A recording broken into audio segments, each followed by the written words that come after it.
What's up, Chiefs Kingdom? Quick heads up. If you want straight takes and no fluff, hit subscribe. We're trying to get to 6,000 subs so we can keep doing deeper breakdowns like this. All right, let's get into it. The scoreboard says Buffalo 28, Kansas City 21. That loss drops the Chiefs to 5-4 through 9 games. And if you're feeling that lump in your throat right now, you're not the only one. This wasn't a fluke. It felt like a full wake-up call. The Bills brought a pass rush. They ran the ball effectively. And the Chiefs looked like a team missing answers in multiple places. You needed this game to feel different. It didn't. Here's the quick recap. No filler. Early on, the Chiefs couldn't find rhythm. The offensive line looked shaky almost from the first snap. Mahomes spent too much of the game feeling pressure, making plays off platform, and trying to create out of chaos instead of executing the offense cleanly. Kareem Hunt had a few positive moments, but the run game never became a reliable equalizer. And yes, that 3 for 13 on third downs, that's season-killing stuff. When you can't convert third downs and the opponent has a reliable run-pass combo, you're going to lose time of possession battles and momentum swings. From the Bills' side, Joey Bosa was a problem. Constant disruption that forced the Chiefs to face uncomfortable situations. Buffalo's offense had enough balance to stay ahead when it needed to, even when Josh Allen wasn't perfect. James Cook moved the chains and helped take pressure off Allen. The difference was clear. Buffalo invested to shore up the areas that win you games right now, pass rush and an explosive back, while Kansas City kept recycling players who aren't creating the necessary impact. Emotionally, this one stings because it feels like a step back. We know this roster has top-end talent, but talent alone doesn't cover consistent execution and depth. After 9 weeks, the standings show it. If the season ended today, you wouldn't be in the playoffs. Harsh truth, but it's true. Quick question for you. Drop a one-sentence comment. Which play or moment from today made you the angriest? While you type that, do me a favor.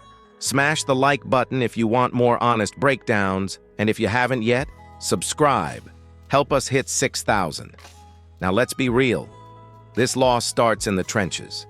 If you watched that game and felt like Mahomes was constantly running for his life, you weren't imagining it. The offensive line was patchwork from the start, and Buffalo's defensive front took full advantage. Jalen Moore has filled in admirably the last few weeks, but on Sunday, the cracks finally showed. Without Josh Simmons at left tackle, the Bills' pass rush keyed in and exploited the weakness. Joey Bosa, that Joey Bosa, who the Bills grabbed in free agency for less than $5 million, made this line look lost at times. He was blowing past tackles, collapsing the pocket, and forcing Mahomes to scramble just to survive. That kind of pressure wrecks rhythm and timing, and you could see Mahomes getting jittery in the pocket. When a quarterback like him starts second-guessing his protection, your entire offense starts sliding backward. Then came the injuries. Kingsley Suamataia went down, forcing Mike Caliendo into action. Trey Smith still isn't at 100%. Jawan Taylor got hurt and had to come out, and suddenly you've got Wandale Moore taking snaps at tackle. That's not a game plan. That's desperation. The result? No rhythm, no continuity, no trust.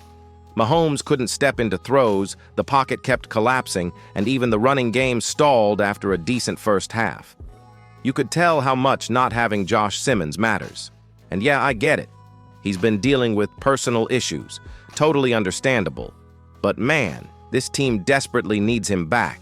Every week he's gone, the Chiefs' offensive foundation gets weaker. You can't keep trotting out emergency rotations at one of the most important positions on the field and expect to win against playoff-caliber defenses. And it's not just pass protection. Run blocking wasn't much better. Early on, Kareem Hunt was getting 5 or 6 yards per carry, but Buffalo adjusted fast. They stacked the box, dared the Chiefs to throw, and the O-line just couldn't open lanes. By the second half, every run felt like a grind. That's what happens when defenses know your tackles can't hold up long enough for a balanced attack. Here's the frustrating part. Kansas City knew this was coming. We talked about needing depth at offensive line all offseason, but the front office didn't make the kind of mid-tier, smart moves that teams like Buffalo did. It's those under-the-radar signings, like Bosa for the Bills, that change outcomes in November. Now let's talk about the running game, or more accurately, the lack of a running game that can consistently threaten defenses. This is a problem that's been hanging over Kansas City for weeks, and against Buffalo, it hit harder than ever. Kareem Hunt had a few bright spots early on, picking up 5 or 6 yards per carry in the first half. But as the game went on, the Bills adjusted. They loaded the box, brought heat, and exposed just how much the Chiefs rely on their offensive line and Mahomes to carry them. When your line can't hold up and your running game isn't explosive, third downs become nightmares, and we saw that 3 of 13 on third downs. That kills drives, kills rhythm, and puts extra pressure on your quarterback. Then there's Clyde Edwards-Helaire. Yeah, he got a couple of carries, but one went for negative yards, and it stalled a drive that could have shifted momentum. Remember, this is a guy who some of us were skeptical about from the start, and right now those doubts are looking justified. Kansas City can't afford to keep handing snaps to a back who isn't producing when every game matters. It's frustrating because you know the front office has had the chance to upgrade here, and yet the team is stuck hoping CEH magically contributes at the right time. The bigger picture? Without a reliable run threat, defenses can play tight against the pass. The Chiefs' receivers struggled to beat man coverage consistently, and that's partly because defenses didn't have to respect the run. If your running back can't force defenders to honor him, the entire passing game suffers. It's a chain reaction, and right now, it's dragging this team down. Here's the tough truth. This isn't just about one game. It's about a season strategy. The Bills invested in their running game. James Cook made plays and kept the defense honest. The Chiefs didn't, and it showed. If Kansas City wants to compete for a deep playoff run, they need someone explosive in the backfield who can change the game on the ground and keep defenses off balance. Now let's flip the film and look at the defensive side. And honestly, this is where the frustration really, compounds. You watch Josh Allen in the pocket and it feels like he's got all the time in the world. That's not a coincidence. The Chiefs' defensive line just couldn't create pressure, and when your front four struggles, everything else falls apart. Here's the reality. This isn't just about 1 or 2 blown plays. The rotation on the defensive line is thin and, frankly, underwhelming. Derek Nottie, Mike Pennell, and some of these backups are cast-offs from other teams, not guys who would dominate at this level if it weren't for Kansas City's desperate depth chart.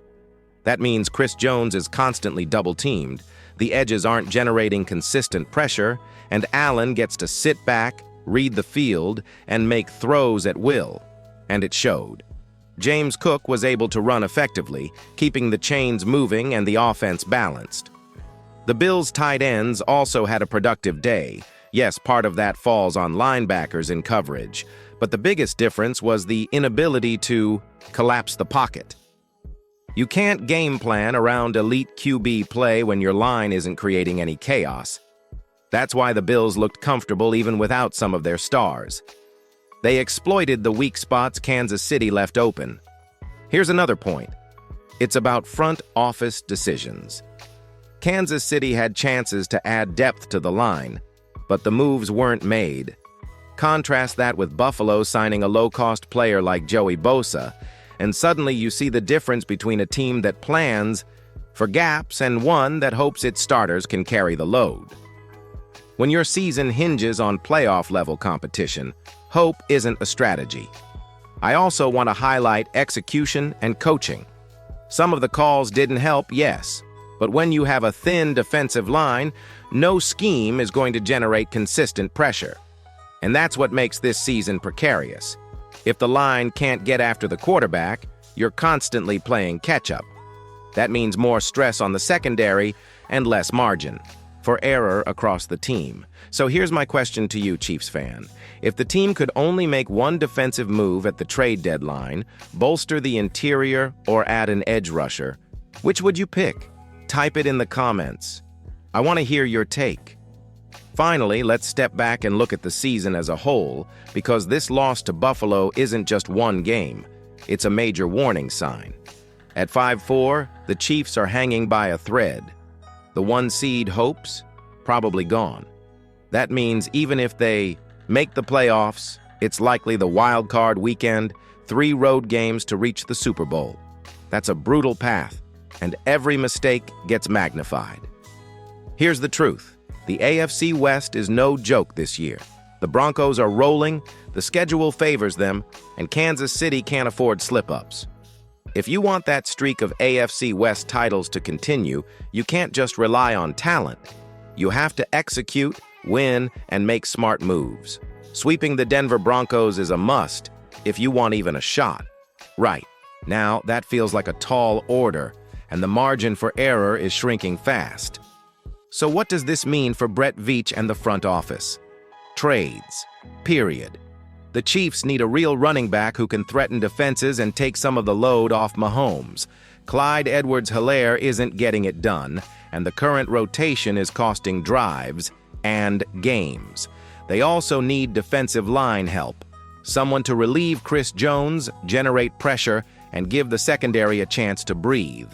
These aren't luxury moves. They're season-saving moves. I'll be honest with you. I don't care about holding on to a mid-round pick if it means getting the right pieces in here. If it takes a third-rounder for a player like Breece Hall or another proven difference maker, it's worth it.